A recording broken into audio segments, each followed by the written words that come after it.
Our planet was born in fire, then grew with disaster.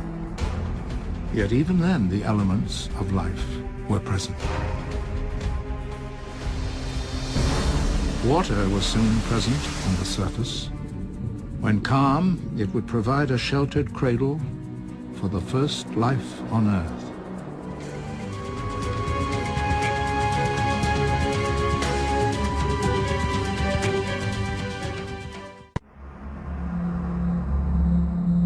Four and a half billion years ago, the Earth was a very different world.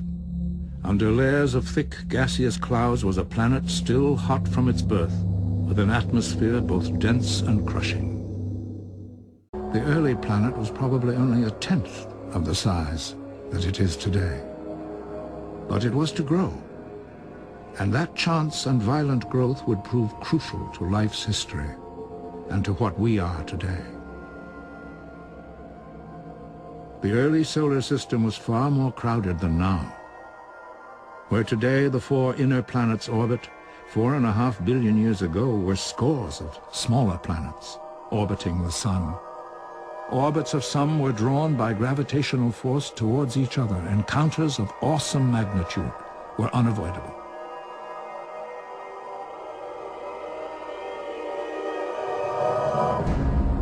The force and heat of those collisions melted the rock, but gravity would hold the two together and then weld them into one. With each collision, the planet would grow larger.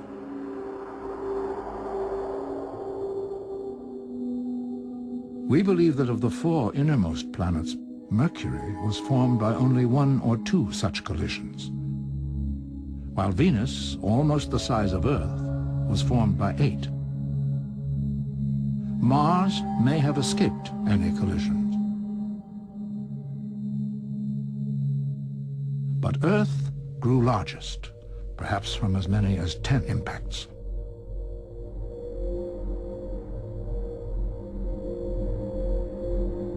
And the last impact, 4.5 billion years ago, would have a profound effect upon our world.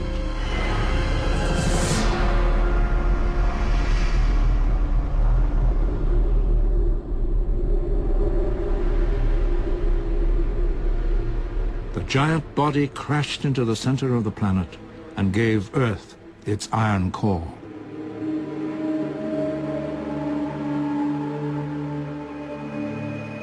The lighter debris was cast off into space and then drawn into orbit around the enlarged planet.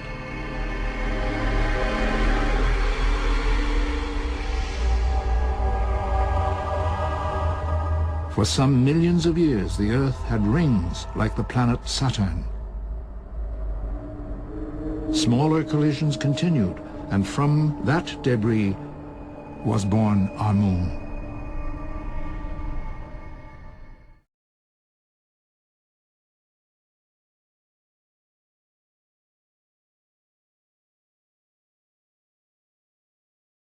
At the Earth's center is a massive ball of iron, known as the core. An outer core of molten iron swirls around it. Next is the mantle, slow-moving, hot rock, 1,800 miles thick.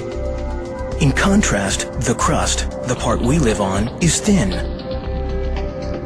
In fact, it's broken into pieces called plates.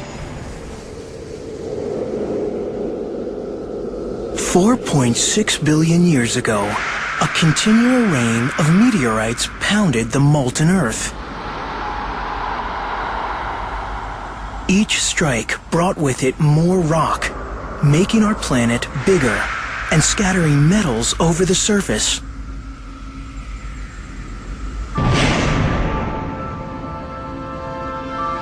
Then, a giant asteroid struck.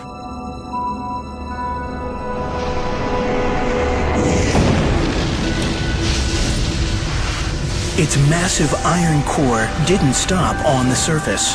It sank towards the center, and it attracted all the Earth's metals to it as it went.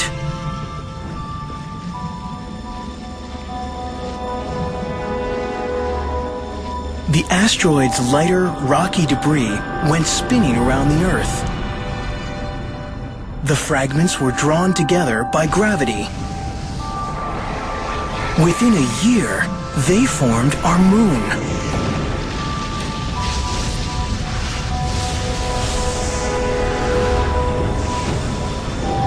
That's why the moon has no metal at its core. And it's why metal